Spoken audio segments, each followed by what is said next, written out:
नमस्कार दोस्तों, एक बार फिर आप सभी का स्टडी 91 परिवार में सभी बच्चों का स्वागत है। और जितने बच्चे जुड़ चुके हैं सभी को एक बार दोस्तों गुड आफ्टरनून, जय हिंद और वंदे मातरम। और जैसा कि आप सब जानते हैं कि आज है संडे और संडे को मैं आपसे रूबरू नहीं हो सकता, लेकिन क्लास आपकी बहुत ही शानदार लेकर आया हूँ। और आज की जो क्लास है हमारी और रक्त संबंध ब्लड रिलेशन से लेकर रिलेशन की क्लास है और बहुत ही शानदार लाजवाब क्लास है।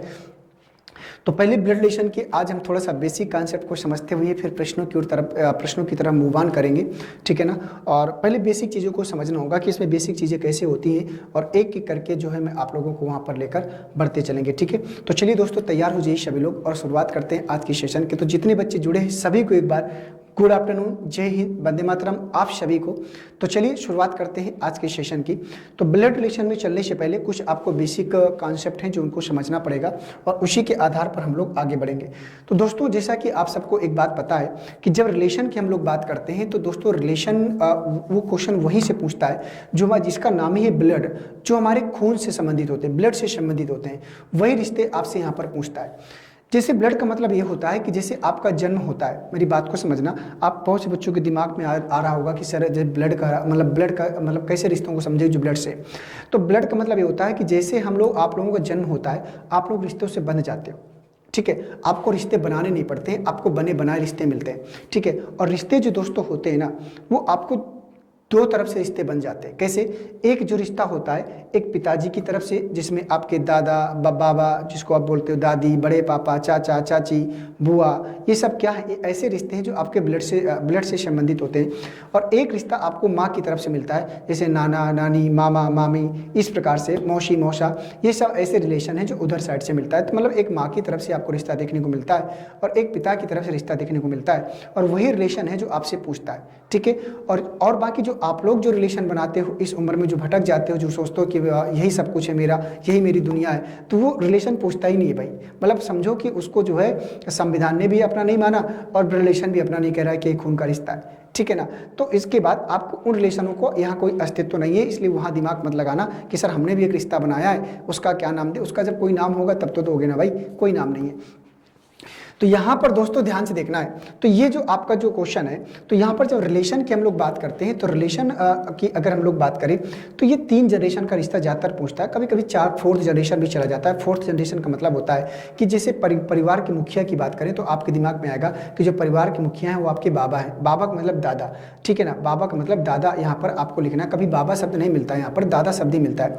तो जो परिवार के मुखिया हैं वो आपके बाबा हैं, मतलब दादा हैं, और दादा के बाद आपके पिता, पिता के बाद आप जो है आप लोगों की स्टडी आती है। अर्थात 3 जनरेशन कौन कौन सी, एक आपके दादा की, एक आपके पिता की और एक आपकी जनरेशन। ये 3 जनरेशन का रिलेशन पूछता है। और अगर चौथी जनरेशन में अगर आपका रिलेशन जाता है तो चौथी जनरेशन में रिलेशन तभी जाएगा, तो इसका मतलब आपके दादा के जो पिता है, आपके दादा के पिता, जिनको तो आप लोग देख नहीं पाते हो भाई, क्योंकि अब इतनी उम्र लोगों की जीवन प्रत्याशा नहीं बची है, मतलब जीवन नहीं बचा है कि लोग अपने पूर्वजों को देख पाए। पहले लोग जीते थे, लेकिन अब उतना सिस्टम नहीं है। आप अपने दादा तक ही सीमित रहते हैं। जो आपके दादा के पिता हैं वो आपके क्या कहलाते हैं, परदादा।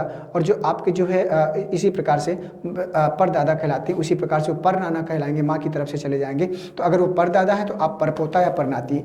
एक बात मैं और आपको यहाँ पर कॉन्सेप्ट के थ्रू बता दूं कि दोस्तों यहाँ पर जब आपको ये ध्यान देना है कि आप अपने दादा और दादी के पोता और पोती हैं और अपने नाना और नानी के नाती और नातिन हैं। क्या समझे आप? दादा दादी के पोता पोती हैं, नाना और नानी के नाती और नातिन हैं। ये 2 कॉन्सेप्ट यहाँ पर आपको देखने को मिलता है, ठीक है भैया, इस प्रकार से। तो यहाँ पर उत्तर प्रदेश पुलिस कांस्टेबल रक्त संबंध, यहाँ पर ब्लड रिलेशन 01 से सिलेक्शन रिलेशन में चलती हैं, ठीक है। अब बढ़ते एक एक करके आगे क्वेश्चनों की तरफ और देखते हैं कि यहाँ पर किस प्रकार के क्वेश्चन आपको देखने को मिलेंगे, ठीक है। आइए बढ़ते हैं। तो रिलेशन की अगर बात करें दोस्तों, तो रिलेशन मैंने बताया था कि 3 जनरेशन का रिलेशन होता है। तो रिलेशन को समझने से पहले आपको कुछ पॉइंट है जिनको थोड़ा सा समझना पड़ता है। तो रिलेशन में जैसे मान लीजिए अगर कहता है कि जैसे वैसे तो यहाँ पर भारत एक ऐसा देश है कि नाम से ही आपको पता चल जाता है कि कौन पुरुष है और कौन महिला। लेकिन मान लो जैसे जब इसमें अल्फ़ाबेटिकल का प्रयोग कर लेता है कि AB का पिता है, तो वहाँ पर हमको थोड़ा सा साइन की आवश्यकता पड़ती है कि अगर पिता है तो इसका मतलब पुरुष है कि महिला, इस प्रकार से। तो दोस्तों यहाँ पर आपको ध्यान देना, अगर ये पता चल जाए कि कोई व्यक्ति मेल है कि फीमेल है, तो इसको देखने के लिए तो मान लीजिए जैसे मेल की अगर बात करता है तो मेल के लिए आपको ये ध्यान देना है, मेल के लिए आपको जो है यहाँ पर माइनस साइन का प्रयोग करना है, ठीक है। और अगर प्लस साइन का, मेल के लिए आपको प्लस साइन का प्रयोग करना है। और अगर मान लीजिए कोई फीमेल है तो फीमेल के लिए आपको जो है याद रखना है, फीमेल के लिए आपको माइनस साइन का प्रयोग करना है, ठीक है। मेल के लिए जैसे मान लो कैसे, अब मेल है तो प्लस साइन और फीमेल है तो माइनस साइन, इतनी बात क्लियर है। मेल है तो प्लस साइन और फीमेल है तो माइनस साइन। जैसे मान लीजिए अगर सिंगल गैप जनरेशन हो, सिंगल गैप जनरेशन का मतलब है सिंगल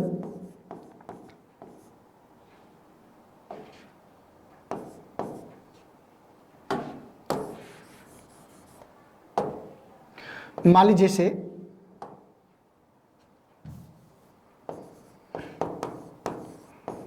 सिंगल गैप जनरेशन की अगर बात करेगा, सिंगल गैप जनरेशन की अगर बात करेगा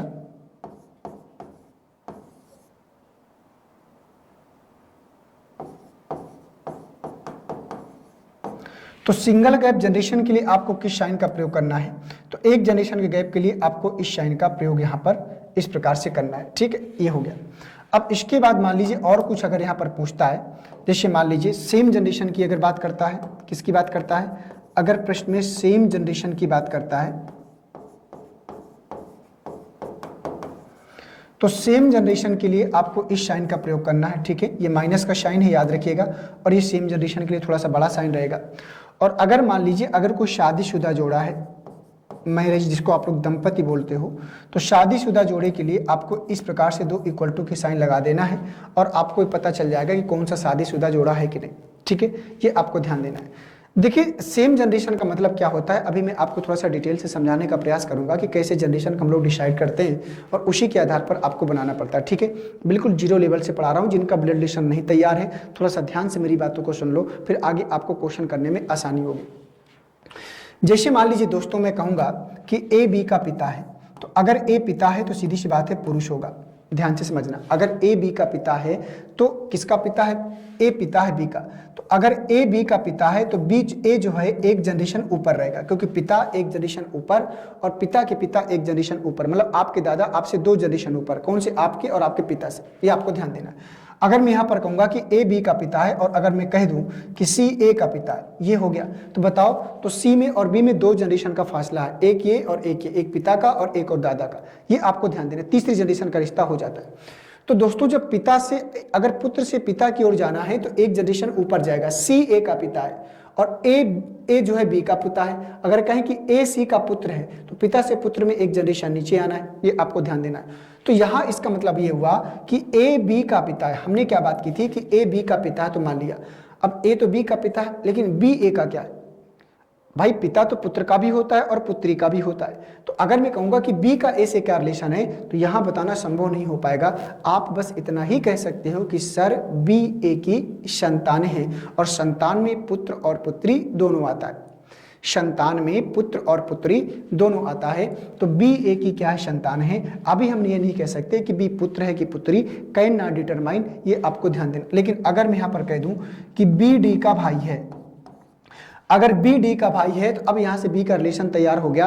अब हम कह सकते हैं कि बी ए का पुत्र है। अगर बी डी का भाई है तो इसका मतलब डी भी जो है बी की बहन या भाई में से होगा, इसका मतलब डी किसकी संतान हो गई, ए की। डी किसकी संतान, क्योंकि ये बी जो है भाई है किसका, डी का, तो अगर ये इसका भाई है तो डी का जेंडर है क्लियर नहीं है, डी लड़का भी हो सकता है लड़की, अगर डी लड़की होगी तो बी की बहन होगी, अगर लड़का होगा तो बी का भाई होगा। लेकिन इतना पता है कि डी ए की संतान है, क्यों, क्योंकि इन दोनों का ये आपस में भाई बहन से, तो बी और डी जब मान लो इसको बहन मान लेते हैं, ठीक है, तो बी और डी एक ही जनरेशन के लोग हैं, भाई और बहन सेम जनरेशन के लोग होते हैं, तो सेम जनरेशन के लिए आपको इस साइन का प्रयोग करना है, ठीक है। मैंने कहा था ना जब सेम जनरेशन के लोग होंगे तो इस प्रकार से इसको जोड़ेंगे, बी और डी सेम जनरेशन के लोग हैं। अगर जैसे मान लो अगर मैं यहाँ कह दूं कि ई ए की पत्नी है, अगर ई ए की पत्नी है तो महिला हो जाएगी। और मैंने कहा था कि अगर कोई पति पत्नी है तो आपको इस साइन का प्रयोग करना है, तो पति पत्नी के लिए हमने इस साइन का प्रयोग किया। साइन का प्रयोग करना, जनरेशन को समझना ये बहुत जरूरी होता है, तभी आप डायग्राम आगे चलकर बना पाओगे, अन्यथा फिर सही से डायग्राम नहीं बना पाओगे और फिर वहां प्रॉब्लम आने लगती है, ठीक है। इस प्रकार से चीजों को लेकर चलना। तो हमने क्या बताया कि सी ए के पिता, इस प्रकार से चीजें चल रही हैं।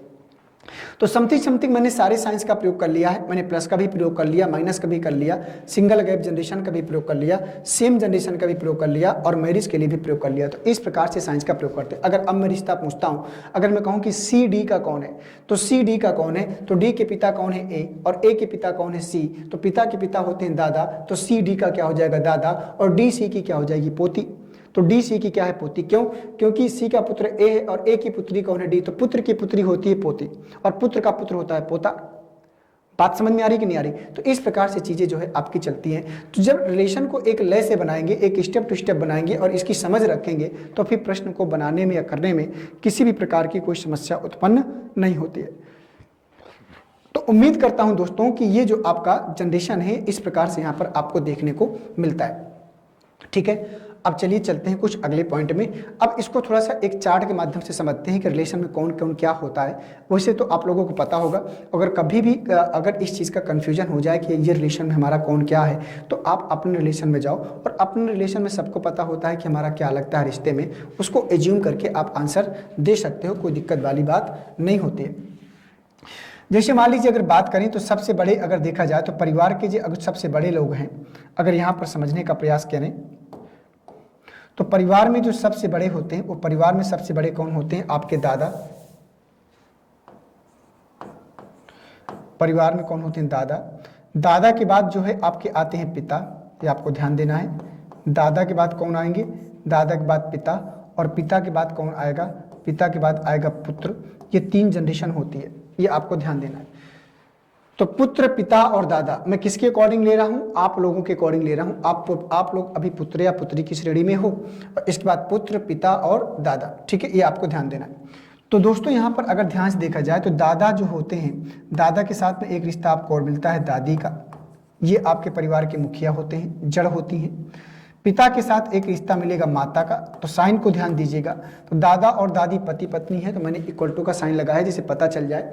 पिता और माता पति पत्नी है, ये आपको ध्यान देना है। और पुत्र और पुत्री, ये मैंने इस साइन का लो लगाया। तो पुत्र और पुत्री मतलब ये आपस में कहलाएंगे भाई बहन, क्योंकि एक ही पिता की संतानें हैं। तो एक ही पिता की जब संतानें होती हैं तो भाई बहन कहलाती है। तो मतलब सेम जनरेशन के लोग हैं, तो सेम जनरेशन के लिए इस साइन का प्रयोग करना है, ये आपको ध्यान देना है। तो दोस्तों अगर ध्यान से देखिए तो जब दादा और दादी की बात करते हैं तो दादा और दादी का जो रिश्ता मिलता है वो पिता की तरफ से मिलता है, और एक रिलेशन इस जनरेशन में और मिलता है, वो माता जी की तरफ से मिलता है। जैसे दादा और नाना की हम लोग बात करें तो क्या दादा और नाना जो हैं वो इस सेम जनरेशन के लोग नहीं हैं? आप कहोगे जी सर बिल्कुल है, क्योंकि दादा और नाना ये आपके सेम जनरेशन के लोग हैं। तो नाना के साथ में कौन आएंगी, नानी माँ आएंगी। तो ये आपका जो है दंपति होंगे, पति पत्नी होंगे, तो इस साइन का प्रयोग कर लेंगे। जो तीसरी जनरेशन है आपकी, ये इसी के अकॉर्डिंग आपकी चलती है। ठीक है, थर्ड जनरेशन के लोग होते हैं आपके अकॉर्डिंग। ठीक है, ये आपको ध्यान देना है। तो ये आपका हो गया, ये कौन सी जनरेशन कहलाएगी, ये आपकी कहलाएगी थर्ड जनरेशन।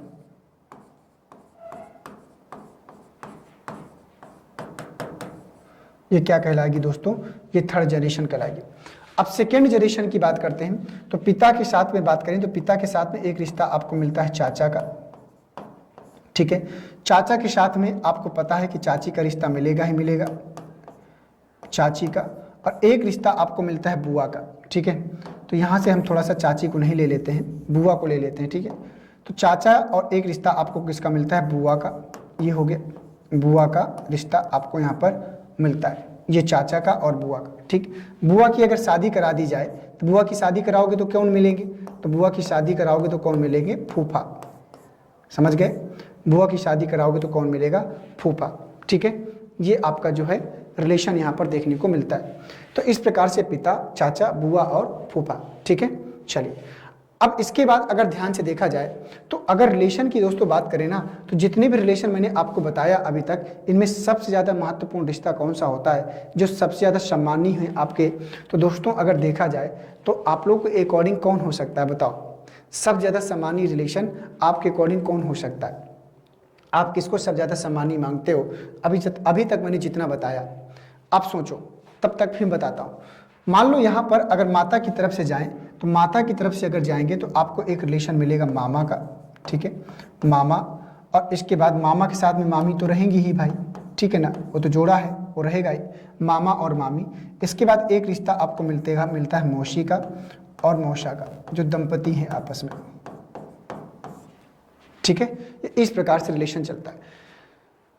तो ये आपका जो है परिवार हो गया। सब ज़्यादा भीड़ जो होती है ना, ये सेकेंड जनरेशन में ज़्यादा रिश्ते आपको मिलते हैं और इसमें एक बहुत कम रिलेशन मिलता है, इसमें थोड़ा सा लिमिटेड मिलता है। ठीक है, ये आपको ध्यान देना है।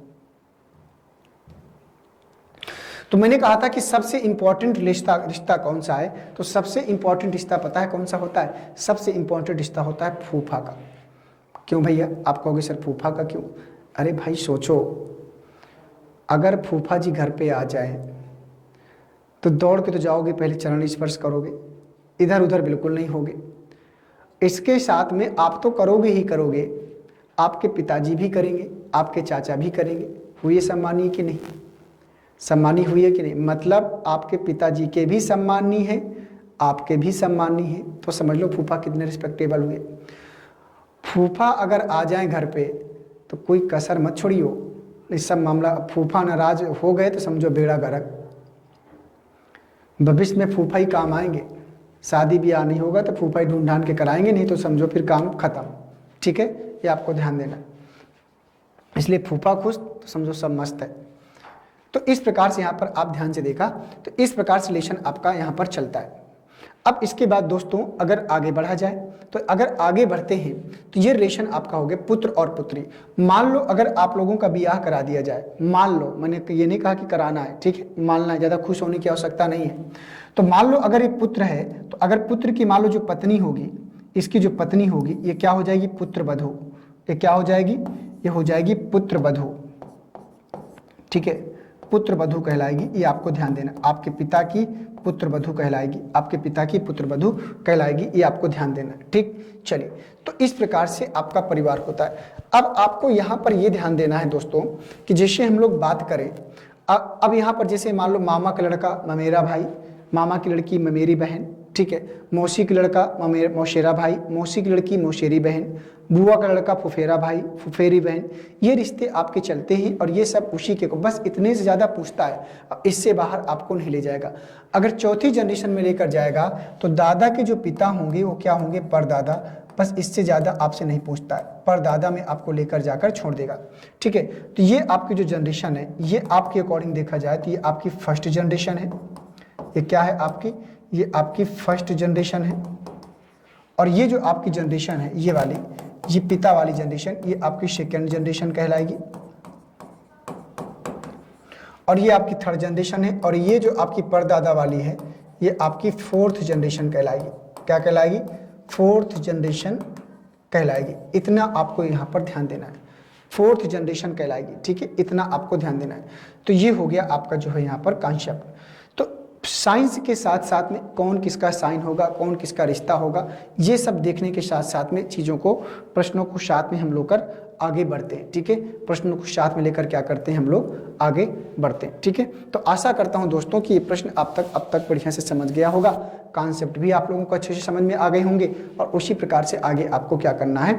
बढ़ते चलना है। ठीक है भैया, चलिए अब मैं आपको लेकर चलता हूं प्रश्नों की तरफ और इसी के आधार पर आपको प्रश्नों के आंसर क्या करना है? देना होता है। तो दोस्तों यहाँ देख सकते हैं कि जो इन्फॉर्मेशन होती है आपको जो शुरुआत में दी जाती है, तो हम शुरुआत में पहुंचे नहीं थे, तो यहाँ पर देख सकते हैं कि तो हिंदी का जो इंडिविजुअल बैच है वो आपको यहाँ पर प्रोवाइड हो चुका है। नया बैच है आपका, ये कंप्लीट कोर्स बैच है, मतलब कंप्लीट कोर्स में आपको प्रोवाइड है। 1 साल की वैधता के साथ में 130 प्लस घंटे की क्लास आपको प्रोवाइड की गई है। सभी प्रतियोगी परीक्षाओं के लिए आपको जो है बैच जो है क्या होगा? महत्वपूर्ण होगा, ये आपको ध्यान देना।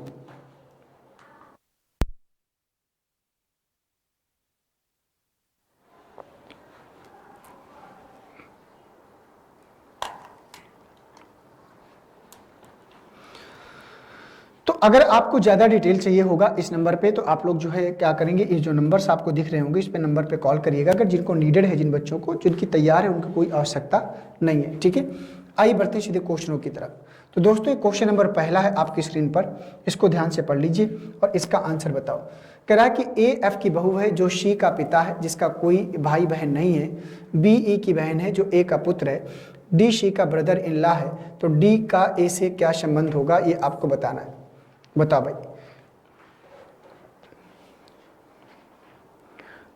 पहला क्वेश्चन है, इसका आंसर आप लोग बताएंगे कि क्या आएगा इस प्रश्न का सही आंसर। कोशिश करो भाई।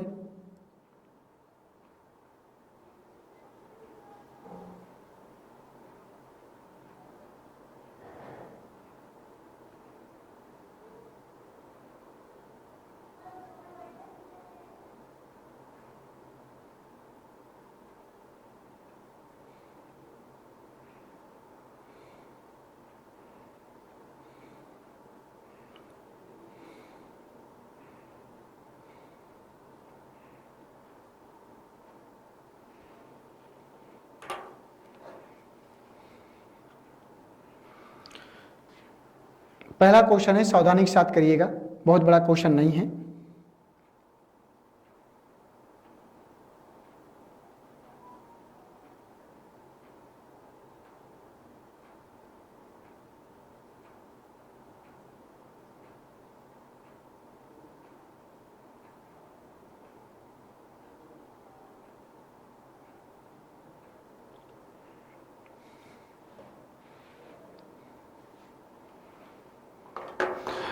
आइए देख लेते हैं इसका आंसर क्या आएगा। कह रहा है कि ए एफ की बहू है जो शी का पिता है। तो ए एफ की बहू है, तो प्रश्न कह रहा है कि ए एफ की बहू है, तो ए एफ की बहू है, तो मान लीजिए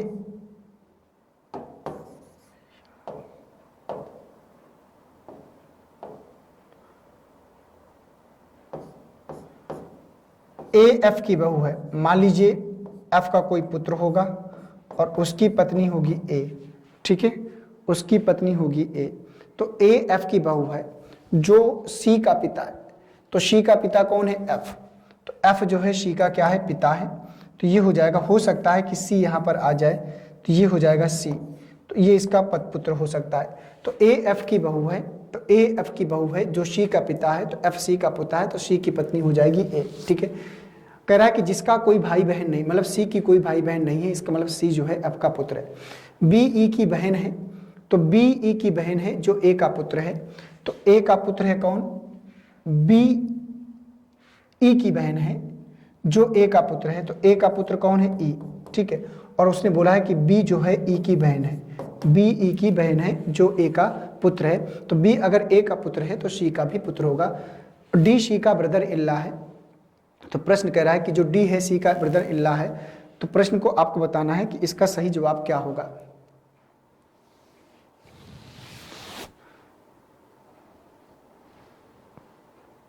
ठीक है, तो डी सी का ब्रदर इल्ला है, तो ये हो जाएगा डी, डी सी का ब्रदर इल्ला है, मतलब ए का भाई होगा। तो कह डी का ए से क्या संबंध है? तो डी ए का क्या हो जाएगा? भाई। तो ऑप्शन नंबर फर्स्ट में जाएगा भाई, ठीक, ये हो जाएगा। ब्रदर इल्ला का मतलब हो सकता है साला से रिलेटेड यहाँ पर है, ठीक है, साला मतलब पत्नी का भाई। तो डी सी का ब्रदर इल्ला है, तो ए का भाई होगा। तो प्रश्न कर रहा है कि डी का ए से क्या संबंध है? तो डी ए का क्या हो जाएगा? भाई आंसर के रूप में आएगा। तो पहले का आंसर अगर भाई आपने दिया है तो निश्चित रूप से प्रश्न आपका क्या करेगा? सही हो जाएगा। आइए बढ़ते हैं क्वेश्चन नंबर 1 के बाद क्वेश्चन नंबर 2 में। ये आ गया क्वेश्चन नंबर 2, ये हमने कर लिया था कि बी का एफ से क्या संबंध है। तो बी का एफ से क्या संबंध है? तो बी का एफ से क्या संबंध है? तो यहाँ से देखो, तो बी एफ का क्या हो जाएगा? पोता। यहाँ से देख पर क्वेश्चन वही है। तो बी का एफ से क्या संबंध है? तो बी का कौन है पुत्र? सी, और सी का पुत्र कौन है? बी। तो बी का एफ से क्या संबंध है? तो बी जो है एफ का पोता होगा। देखो पोता है ऑप्शन में, तो तीसरा वाला सही हो जाएगा। तो उसी से साथ ही आंसर,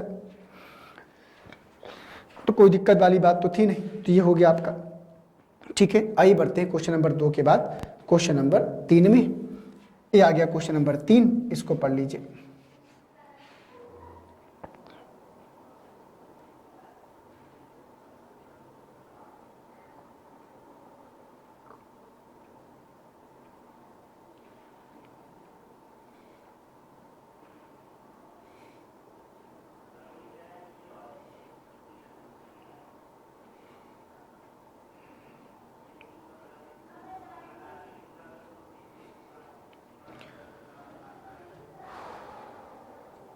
कह रहा है कि ए एफ की बहू है, तो प्रश्न वही है। तो कह रहा है सी के कितने बच्चे हैं? तो इसमें पीछे आपको चलना पड़ेगा। तो आइए देखते हैं सी के कितने बच्चे हैं, पूछ रहा है। तो सी के कितने बच्चे हैं? तो सी के ई और बी 2 बच्चे हैं। तो सी के कितने बच्चे हैं? 2 आंसर लगा दो। तो सी के कितने बच्चे हैं? 2 बच्चे हैं। तो तीसरे का जो आंसर होगा वो सेकेंड वाले में जाएगा। आइए बढ़ते हैं 4 में। क्वेश्चन नंबर 4 आ गया। 4 को ध्यान से पढ़िए और बताइए कि 4 का सही आंसर क्या आएगा। क्वेश्चन नंबर 4 का आराम से चलिए एक एक करके सीखते हुए। कह रहा है कि ए सी का पिता है और डी बी का पुत्र है, ई ए का भाई है, सी डी की बहन है। तो बताइए बी का ई से क्या रिश्ता है? यह क्वेश्चन नंबर 4।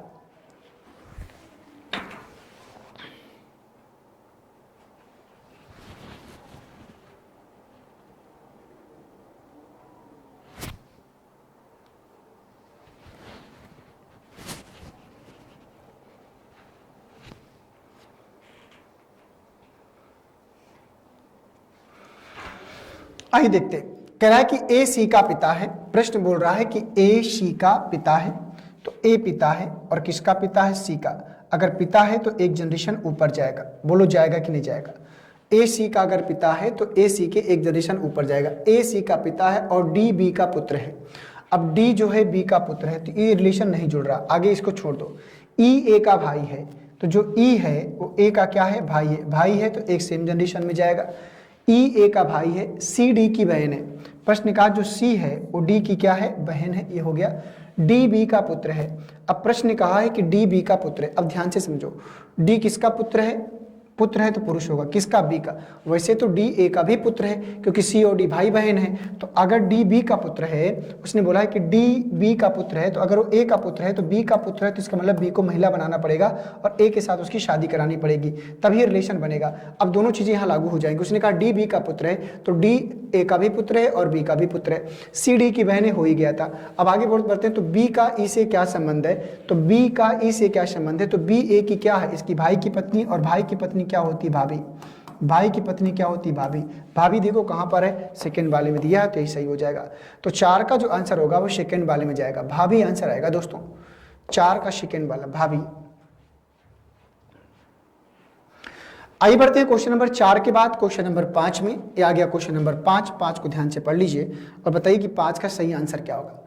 करा कि निम्नलिखित जानकारी पढ़ें और नीचे दिए गए प्रश्नों का उत्तर दें। ए सी के पिता है लेकिन सी उनका बेटा नहीं है। ई सी की बेटी है। एफ ए के जीवन साथी हैं। बी सी का भाई है। डी बी का बेटा है।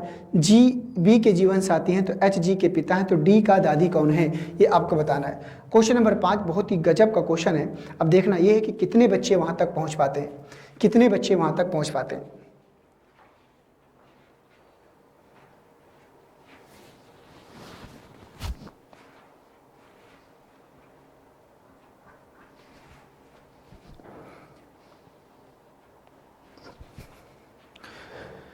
प्रयास करेंगे आप लोग तभी आंसर आएगा। गलत बनाइए कोई दिक्कत नहीं है, लेकिन आपको कॉपी पेन लेकर बैठना चाहिए और एक एक प्रश्न का आंसर देने का प्रयास करना चाहिए। प्रश्न कह रहा है कि ए सी के पिता हैं, तो ए सी के पिता हैं, तो चलो बना लेते हैं यहां पर। ए पिता हैं सी के, ये हमने बना लिया। ए सी के पिता हैं लेकिन सी उनका बेटा नहीं है। अगर ए सी के पिता है, अगर सी उनका बेटा नहीं तो फिर बेटी होगी। क्यों? क्योंकि अगर पिता है भाई तो पिता है तो बेटा का होता है, तो बेटी का होता है। लेकिन जब उसने बोला कि सी उनका बेटा नहीं है तो सीधी सी बात है सी उनकी बेटी हो जाएगी, ये बताना चाह रहा है। ई सी की बेटी है। प्रश्न बोला कि ई सी की बेटी है, तो जो ई है वो सी की बेटी है, ये हमने बना लिया। ई सी की बेटी है। एफ ए का जीवन साथी है, तो जो एफ है ए का जीवन साथी, मतलब एफ इसकी पत्नी हो जाएगी क्योंकि पुरुष था ऑलरेडी। एफ ए का जीवन साथी है। बी सी का भाई है। प्रश्न बोला जो बी है वो सी का भाई है, ये आपको ध्यान देना है। तो ई की माँ कौन है? सी, और सी का भाई कौन है? बी। तो बी ई का क्या हो जाएगा? मामा। माँ का भाई मामा होता है। बी सी का भाई। डी बी का बेटा है, तो जो डी है वो बी का बेटा है, तो ये आपको ध्यान देना है, डी बी का बेटा है। जी बी के जीवन साथी है, तो जो जी है वो बी का जीवन साथी है, तो जी इसकी पत्नी हो जाएगी बी की। एच जी के पिता है, तो जो एच है वो जी के पिता है, तो एच जी के पिता है, ये हो जाएगा एच जी के पिता है। डी की दादी कौन है ये आपको बताना है, तो डी की दादी कौन है?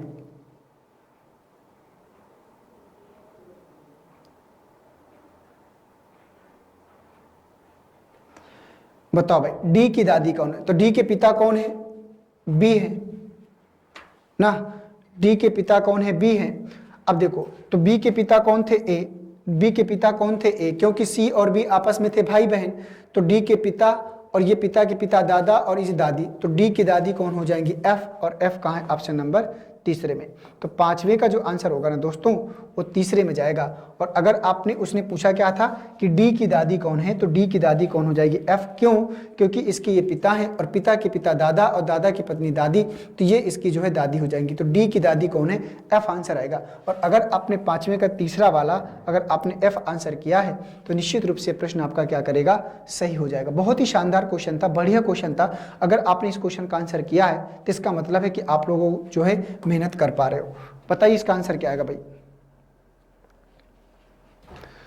क्वेश्चन नंबर 6 का आंसर बताएंगे कि क्या आएगा क्वेश्चन नंबर 6 का सही जवाब। अब देखना यह है कि 6 का आंसर कितने बच्चे कर पाते हैं।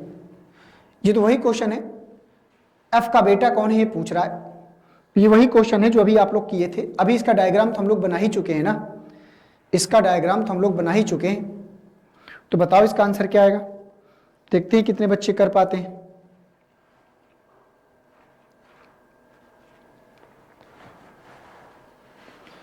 कह रहा है कि f का बेटा कौन है, तो पीछे चलते हैं देखते हैं f का बेटा कौन है। तो f का बेटा कौन है, b, क्योंकि ये दोनों आपस में पति पत्नी हैं। तो f का बेटा b हो जाएगा। तो बेटी है, वो बेटे की बात कर रहा है। तो f का बेटा कौन है, b, और b कहाँ है, ऑप्शन नंबर फर्स्ट में, ऑप्शन नंबर फर्स्ट में। तो छठवें का जो आंसर होगा वो फर्स्ट में जाएगा, f का बेटा। तो f का बेटा हो जाएगा b।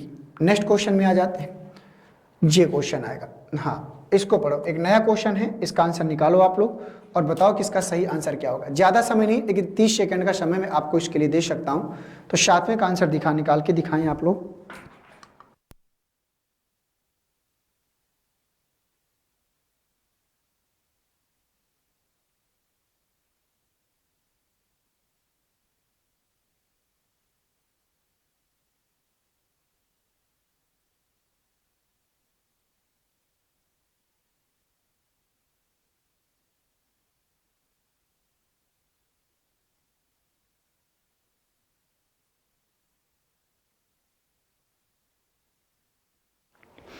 सातवें का आंसर बताओ भैया क्या आएगा। कह रहा है कि ए बी का भाई है। चलो बना लेते हैं, अब तक तो आप लोगों ने कर लिया होगा। प्रश्न कह रहा है कि ए बी का भाई है। तो ए भाई है किसका, बी का। ए बी का भाई है जो कि सी की बहन है। ए बी का भाई है जो कि सी की बहन है। तो सी की बहन कौन है, बी, ये हो गया। ए बी और सी, ए बी और सी ई तथा एफ की संतानें।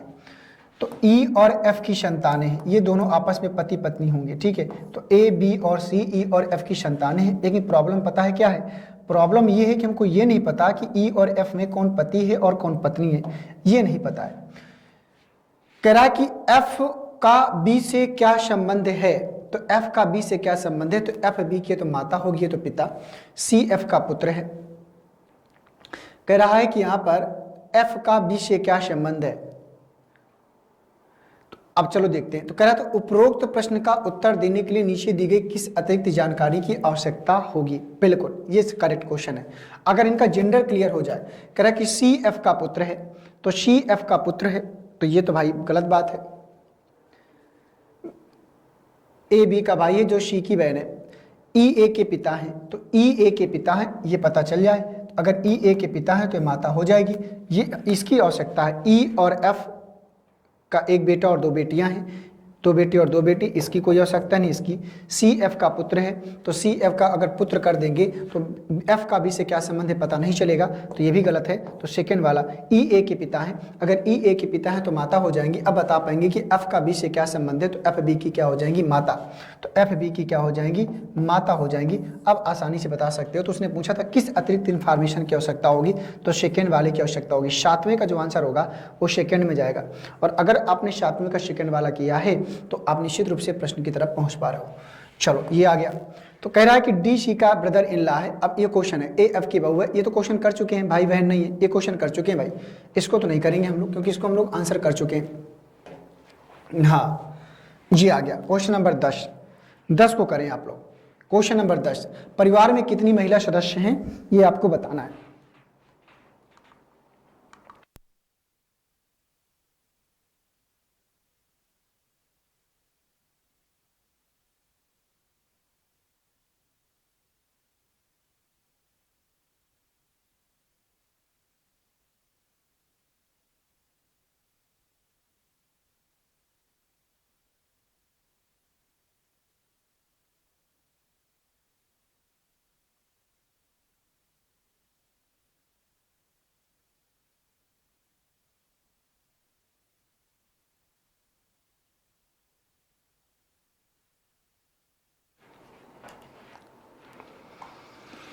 तो चलिए अब तक आप लोगों ने आंसर बता दिया होगा। कह रहा है कि ए बी सी आई जे और के परिवार के 6 सदस्य हैं। कह रहा है कि जे आई का पुत्र है। तो प्रश्न के अकॉर्डिंग जो जे है वो आई का पुत्र है। पुत्र है तो पुरुष होगा। जे आई का पुत्र है, जो जे की माता नहीं है। तो जो जे की माता नहीं, तो मतलब आई जे की माता नहीं है, तो इसका मतलब पिता होगा, क्योंकि भाई अगर वो पुत्र है तो पुत्र माता और पिता में से एक का होता है, अगर वो माता नहीं है तो पिता होगा। इनडायरेक्ट वो बताना चाह रहा है। बी आई का भाई है, तो जो बी है वो आई का भाई है, तो जे का चाचा हो जाएगा। के और आई विवाहित हैं, उसने कहा कि के और आई विवाहित हैं, तो अगर ये पिता है तो ये पुरुष है तो महिला हो जाएगी, पति पत्नी। के और आई विवाहित जोड़े हैं। सी के की पुत्री है, प्रश्न ने कहा कि जो सी है वो के की पुत्री है, तो सी के की पुत्री है, तो इसका मतलब आई की भी पुत्री हो जाएगी, और सी और जे आपस में भाई बहन हो जाएंगे। जो के की बहन है, प्रश्न ने कहा कि सी के की पुत्री है, सी के की पुत्री है, जो ए की बहन है, तो ए की बहन कौन है? के। ए की बहन है के, ठीक है। तो परिवार में कितनी महिला सदस्य? अब देखो एक प्रश्न यहाँ पर ये प्रॉब्लम कर रहा है, तो सी के की पुत्री है, तो सी के की तो पुत्री है जो ए की बहन है, तो ए की बहन कौन है? के। तो ए की बहन कौन है? के। ये हो गया। अब यहाँ पर समस्या ये है कि ए का जेंडर ही नहीं क्लियर है, तो बहन तो भाई बहन की भी हो सकती है, भाई की भी होती है। उसने कहा कि परिवार में कितनी महिला सदस्य हैं, तो परिवार में एक महिला सदस्य तो के हो गई, एक महिला सदस्य सी हो गई, लेकिन ए का जेंडर क्लियर नहीं। तो वास्तविक रूप में देखा था तो उसने कहा कि परिवार में कितनी महिला सदस्य हैं, तो महिला सदस्य की बात करता, अगर परिवार में कितनी न्यूनतम महिला सदस्य हैं तो न्यूनतम तो 2 होता, अधिकतम 3 भी हो सकता। तो ऐसी सिचुएशन में आपका आंसर होना चाहिए निर्धारित नहीं कर सकते। क्यों? क्योंकि महिला परिवार में महिला सदस्य 2 भी हो सकता है, अगर ये महिला हुई तो 3 भी हो सकता है, अगर ये ना हुई तो 2 ही रह सकता है। तो कुछ जब ऐसी सिचुएशन आएगी आप गारंटी के साथ नहीं कहेंगे कि 2 होगा कि 3 होगा, ठीक है। 4 का तो कोई चांस ही नहीं बनता, तो इसका मतलब चौथे में आपको जाना पड़ेगा। तो 10वें का जो आंसर होगा वो ऑप्शन नंबर 4 में जाएगा, और अगर आपने 10वें का चौथा किया है निश्चित रूप से प्रश्न आपका सही हो जाएगा।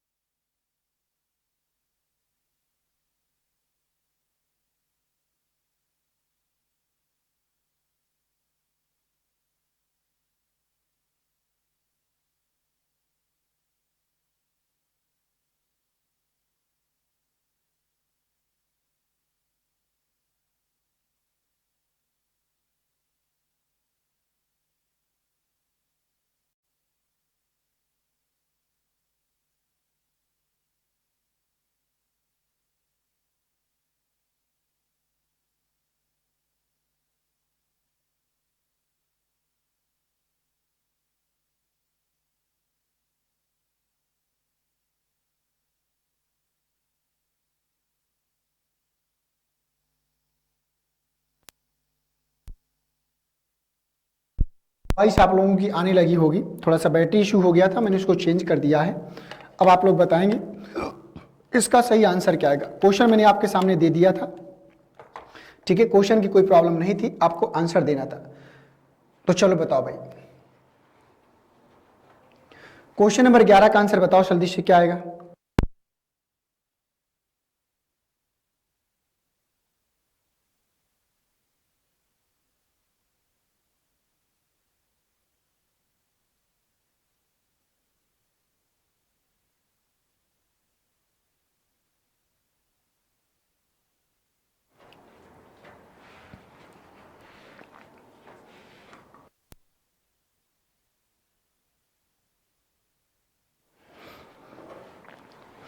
कह रहा है कि एम एन की पुत्री है, आ जाओ बना लेते हैं। एम एन की पुत्री है, तो जो एम है उसने बोला कि एम एन की पुत्री है, तो एम एन की पुत्री है और एल की बहन है। तो एम एन की पुत्री है और एल की बहन है, ये आपको ध्यान देना है। तो एन की 2 संतानें हो जाएंगी।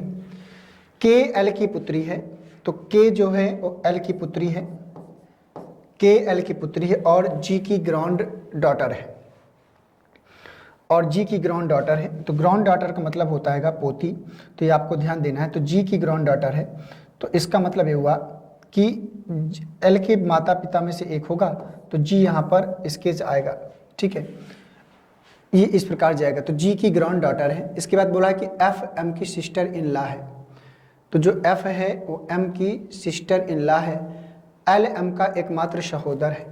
तो एल एम का एकमात्र सहोदर भाई है। तो के एन से किस प्रकार संबंधित है? तो के एन से किस प्रकार संबंधित है, तो आपको ध्यान देना है कि के एन की क्या हो जाएगी, ग्रैंड डॉटर। ठीक है, ग्रैंड डॉटर। तो ऑप्शन आएगा 11 का सेकेंड वाला, ग्रैंड डॉटर। अगर आपने ग्रैंड डॉटर बताया है, ग्रैंड डॉटर मतलब पोती। ठीक, चले आइए बढ़ते हैं नेक्स्ट क्वेश्चन में। क्वेश्चन नंबर ये आ गया, तो ये वही क्वेश्चन है। एफ जी से किस प्रकार संबंधित है, ये पूछ रहा है कि एफ जी से किस प्रकार संबंधित है। तो ये ऐसा क्वेश्चन नहीं है। अगले क्वेश्चन में आ जाओ, अगले क्वेश्चन में इसको बताओ।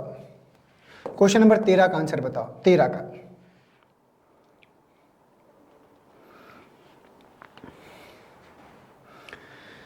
क्वेश्चन नंबर 13 कह रहा है कि पी की माता क्यू की पुत्री है। प्रश्न बोल रहा है कि जो पी की माता है वो क्यू की पुत्री है। तो आ जाओ देख लेते हैं। प्रश्न कह रहा है कि जो पी की माता है, हमें नहीं पता पी की माता कौन है, तो नाम लिख लो आप लोग। तो पी की जो माता है वो क्यू की पुत्री है। ठीक है, ये हो गया। पी की चाची आर है, तो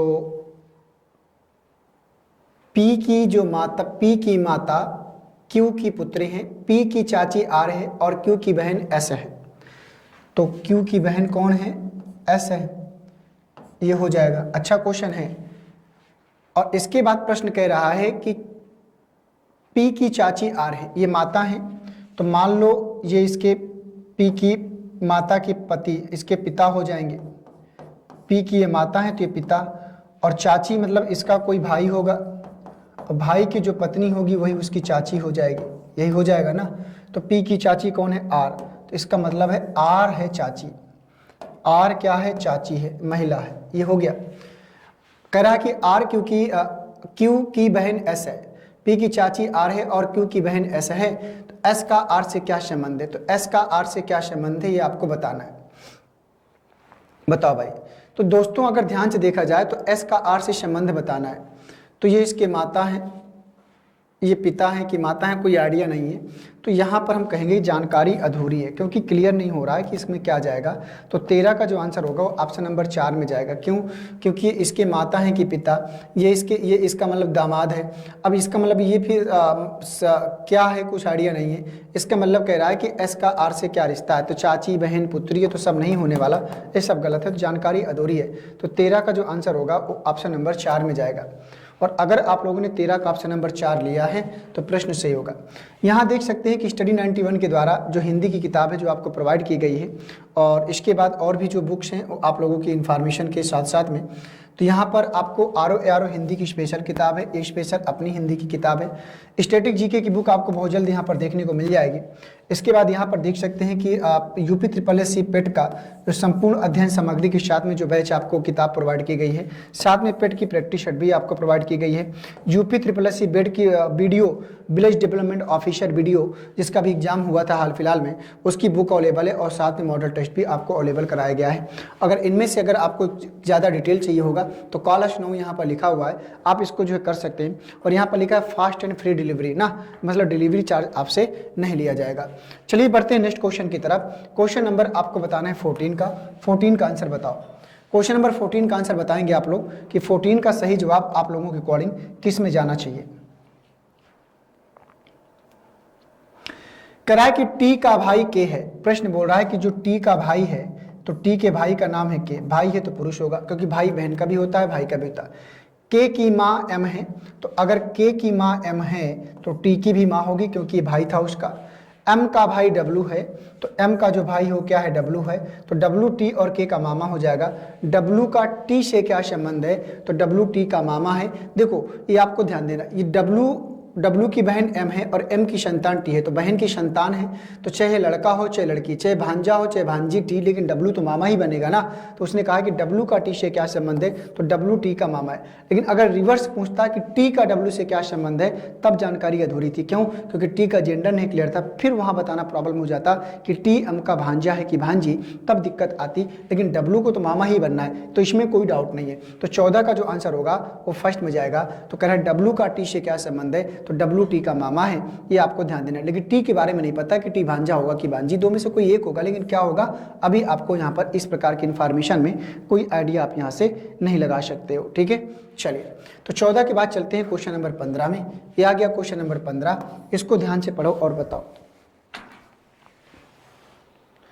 करा कि डी के का भाई है, एम के की बहन है, टी आर का पिता है, जो एम का भाई है, एफ के की माता है, टी व एफ के कम से कम कितने पुत्र हैं? 2, 3, 4 या इनमें से कोई नहीं। बताओ भाई। बहुत ही बढ़िया क्वेश्चन है, प्रयास करेंगे तो आंसर तक जरूर पहुंच पाएंगे आप लोग। उसने पूछा है कि टी व एफ के कम से कम कितने पुत्र हैं? टी व एफ के कम से कम कितने पुत्र हैं?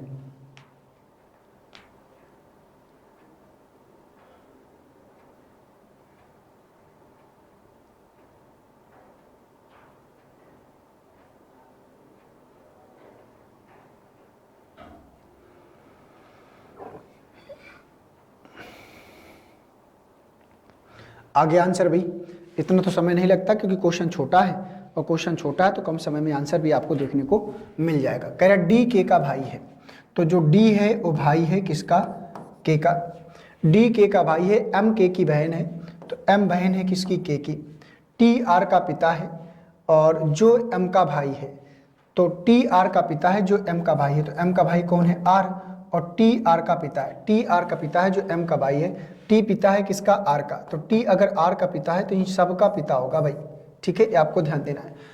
एफ के की माता है, तो जो एफ है वो के की माता है, तो इसका मतलब जो एफ है वो टी की पत्नी हो जाएगी, तभी के की माता बनेगी, ठीक है। तो टी व एफ के कम से कम कितने बच्चे हैं? तो जब बच्चों की बात करता है तो कम से कम कितने पुत्र हैं? बच्चे नहीं पूछ रहा, पुत्र। तो जब पुत्र की बात करेगा तो एक पुत्र तो डी हो गया, और इसके बाद एक पुत्र आर हो गया, लेकिन के का जेंडर नहीं क्लियर है। जब जेंडर नहीं क्लियर है तो 2 पुत्र तो हैं, लेकिन तीसरा भी हो सकता है, तो इनमें से कोई नहीं कहेंगे, क्योंकि यहाँ पर 2 हैं कि 3 हैं, कोई आइडिया नहीं लगा सकते, इनमें से कोई नहीं सबसे बेस्ट आंसर होगा। अगर के का जेंडर नहीं क्लियर है, क्योंकि के का जेंडर एम के की बहन है, तो एम के की बहन है, डी के का भाई है, तो डी के का भाई है, तो यहाँ पर जब के का जेंडर ही नहीं क्लियर है तो भाई पुत्र की श्रेणी में डी और आर तो आएंगे। अब के का जेंडर नहीं क्लियर है तो के भी तो पुत्र हो सकता है, तो पुत्री हो सकता है, पता ही नहीं हमको। तो इस प्रकार से चीज़ें हम कहेंगे इनमें से कोई नहीं। तो डाटा यहाँ पर भी आपको जब कंफर्म नहीं है, और जब तक डाटा कंफर्म नहीं होता तब तक आप सॉलिड रूप में किसी भी चीज़ की बात नहीं कर सकते, ठीक है भैया। आओ बढ़ते हैं 15 के बाद क्वेश्चन नंबर 16 में। ये आ गया क्वेश्चन नंबर 16। 16 को पढ़ लीजिए। डी के का भाई है, एम के की बहन है, आर डी का पिता है, एस एम की माँ है, तो के का आर से क्या संबंध है? क्वेश्चन नंबर 16 को ध्यान से पढ़िए।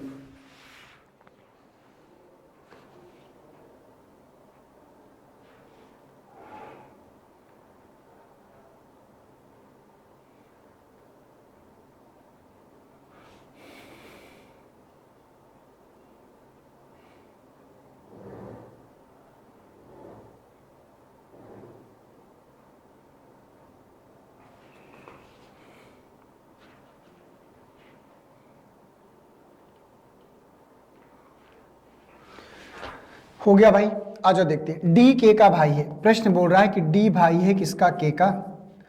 डी के का भाई है, एम के की बहन है, तो एम बहन है के की, आर डी का पिता है, तो आर पिता है किसका? डी का। आर अगर डी का पिता है तो इन तीनों का पिता होगा। एस एम की माँ है, तो एस माँ है किसकी? एम की, तो आर की पत्नी होगी। तो के का आर से क्या संबंध है? तो के का आर से क्या संबंध है? तो के आर का है तो पुत्र होगा, तो पुत्री, पुत्र या पुत्री यहाँ दिया हुआ, इसलिए इनमें से कोई नहीं जाएंगे, ठीक है। अगर ये नहीं होता पुत्र और पुत्री तो ये भी गलत है, ये भी गलत है, लेकिन जब पुत्र या पुत्री आ गया तब तीसरा वाला सही होगा। अगर ये ना होता तो फिर इनमें से कोई नहीं में जाते, ठीक है। तो 16 का जो आंसर होगा वो तीसरे वाले में जाएगा, 16 का तीसरे वाले में जाएगा। 16 के बाद चलते हैं 17 में। ये आ गया 17। कहा कि डी की बहन बी है, एम की बहन डी है, के का भाई एम है, बी का के से क्या संबंध है? बताओ, बी का के से क्या संबंध है? 17 नंबर। डी की बहन बी है, प्रश्न कहा कि डी की बहन कौन है? बी है, ये बना। एम की बहन डी है, तो एम की बहन कौन है? डी। एम की बहन कौन है? डी। तो डी की बहन बी है, एम की बहन डी है, के का भाई एम है, तो के का भाई कौन है? एम है। बी का के से क्या संबंध है? तो बी के की हो जाएगी बहन, और बहन कहाँ जाएगा? तीसरा, क्योंकि बी का रिलेशन पूछ रहा है, तो बी को तो बहन बनना ही बनना। अगर मान लो के का जेंडर फिर भी क्लियर नहीं है, अगर ये लड़का लड़की होती तो बहन की बहन हो जाती, अगर लड़का होता तो भाई की बहन हो जाती, तो बी को बहन ही बनना है। तो के का जेंडर तो फिलहाल क्लियर नहीं है, कोई दिक्कत वाली बात नहीं है, लेकिन इसका आंसर तभी सेकंड वाले में जाएगा, 17 का सेकंड वाला। और अगर आपने 17 का सेकंड वाला आंसर किया है तो निश्चित रूप से प्रश्न आपका क्या करेगा? सही हो जाएगा। बात समझ में आई कि नहीं आई? चलिए आइए चलते हैं 17 के बाद क्वेश्चन नंबर 18 में। 18 को ध्यान से पढ़ लीजिए। कह रहा कि एम की बहन आर है, इसको भी ध्यान से पढ़ें और बताएं कि इसका सही आंसर क्या हो जाएगा। क्वेश्चन नंबर 18,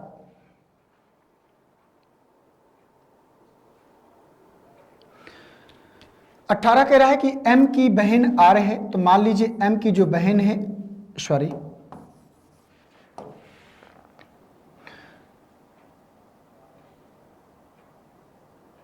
एम की बहन आर है, तो एम की बहन का नाम आर है तथा एच भाई है एम का, तो एच भाई है एम का। के की माँ डी है, तो के की माँ डी है तथा एम का भाई के है, तो एम का भाई कौन है, के है, और के की माँ कौन है, डी, तो इन सब की माँ हो जाएगी डी। ठीक है, तो आर डी से किस प्रकार संबंधित है, तो आर डी की हो जाएगी पुत्री। तो 18 का जो आंसर होगा वो सेकंड वाले में जाएगा, पुत्री। और अगर आप लोगों ने पुत्री आंसर दिया है तो प्रश्न आपका निश्चित रूप से क्या करेगा, सही हो जाएगा। तो ये आंसर आएगा पुत्री। ठीक है, तो चलिए दोस्तों, आज की क्लास को हम लोग यही समाप्त करेंगे। ठीक है, और आशा करता हूं कि आज का जो सेशन है वो आप लोगों ने बढ़िया से इसको कंप्लीट कर लिया है, और इसी प्रकार से आगे का जो क्लास आएगी मंडे को, इसी को आगे हम लोग कंटिन्यू करेंगे। ठीक है, तो जितने बच्चे जुड़े हैं अभी तक, सभी एक बार क्लास को लाइक करके दोस्तों जाइएगा, क्योंकि बहुत ही मेहनत के साथ आप लोगों को क्लास प्रोवाइड की जाती है। ठीक है, चाहे संडे हो, तो संडे को भी मैं जरूर नहीं उपस्थित होता, लेकिन पहले से एक दिन पहले मैं मेहनत करके आपको क्लास देकर ही जाता हूँ। ठीक है, थैंक यू सभी को, नमस्कार, जय हिंद, वंदे मातरम।